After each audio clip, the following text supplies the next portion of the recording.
invention. And then it's hard to see, but on either side, right in the corners there's like wavy structures, and they're supposed to represent the oceans, you know, and the reach of the stock market, ocean to ocean. You know, since 9/11, you can't go in there anymore. You can't tour it.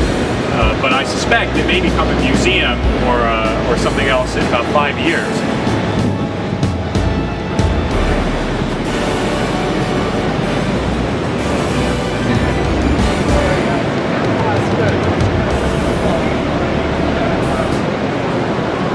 Background, that is the Mercantile Exchange that you see back there with the columns. But look at all those low-lying buildings. That's used to be the Mercantile Exchange. Yeah, this was built in 1855, so this is shortly after that. And then from this angle, so you know, you see Trinity Church there.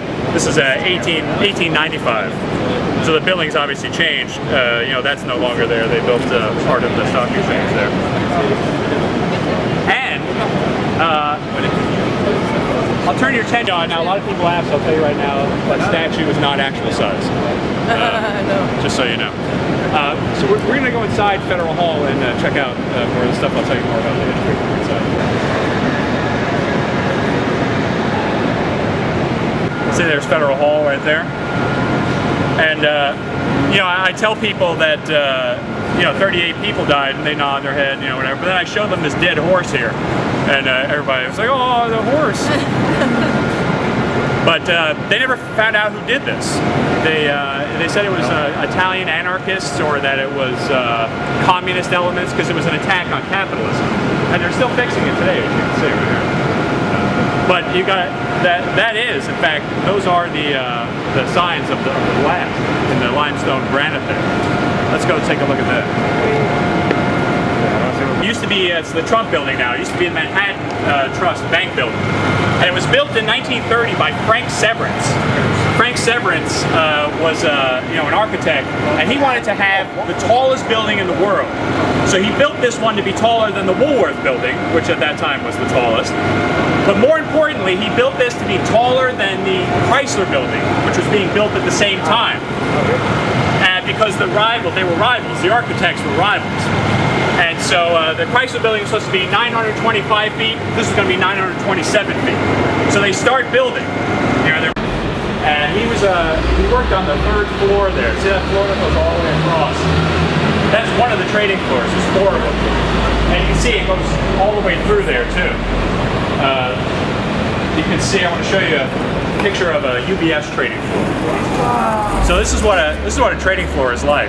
This thing is 5 football fields large, this trading floor. And this is 5 as well. If you add up all the floors, 2nd, 3rd, 4th, and 5th, that equals 5 as well. Wow. And downtown area now since the World Trade Center came down. Have you guys seen the movie Spider-Man? Spider-Man is seen swinging around from the top of the AIG. It was conceived by this guy Cornelius van der Star. He was a Dutch-American, and he started AIG in 1919 by selling insurance to the Chinese in Shanghai. And from that he built and you see this great metalwork here. It's called butterfly sucking on a sunflower.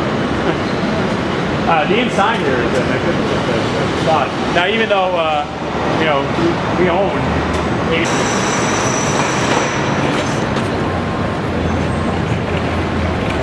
this is the wall of Wall Street. Wow.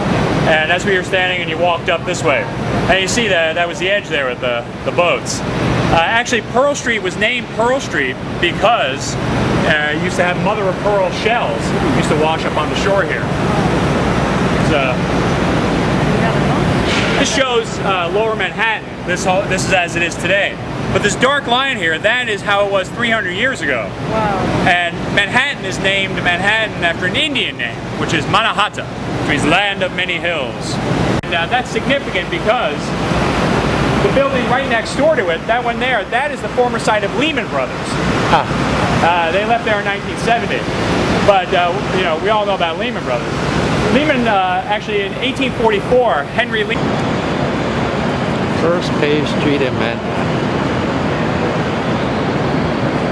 See some of the dangerous paths here. There's one too.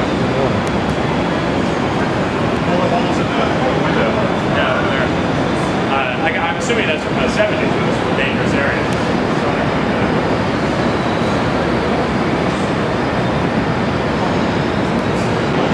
You guys get a chance to come back to lunch. Alright, so here it is. This is Goldman Sachs, right here. And I work here every day from 4 to midnight on the 23rd floor. I'll be here today at 4 to midnight, second shift, yeah.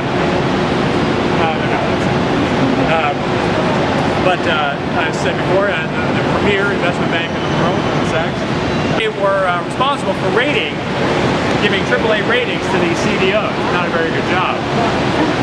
And you say, well, why? Why would it? And we're going to go see Trinity Church. And along the way, I'm going to point out the site of the former White House when New York was the capital. Yeah, the site of the presidential mansion. And now it's a Hallmark store. I don't know. But it's amazing. They tore these things down. This was the White House, and they tore it down. Federal Hall, the building that used to exist where the Customs House was, they tore that down. But they stopped doing that sort of thing because they were afraid that it would get too dark. They built all the buildings straight up. So that's why you see the Chrysler building or the...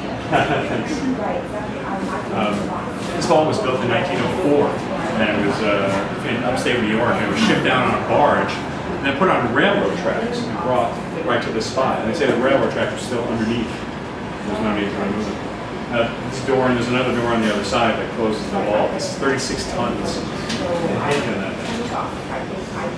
Personal story of that day, because I started here in August of 2000 at Goldman Sachs. And Goldman Sachs had an office in this building here. This is One Liberty.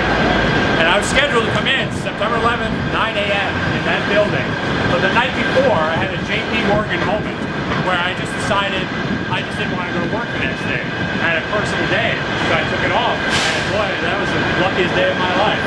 Because this was my subway. I would come out right here at the bottom of the World Trade Center. And I would have been getting here at 8:49, exactly when that happened. I had several friends down here who witnessed stuff that I'm so glad that I was not a part of. Even when I came back here, it was like 6 days later, the stock exchange was closed. You see it's built like a Renaissance fortress. Actually, let's go around the corner here. Ready to compete with the hammer. Gold here is about 7,000 metric tons. And if you liquidate it, if you turn it into cash, it'd be worth about $190 billion. So just enough to bail out AIG. So that gives you another scope of how much money that is. They have their own police force.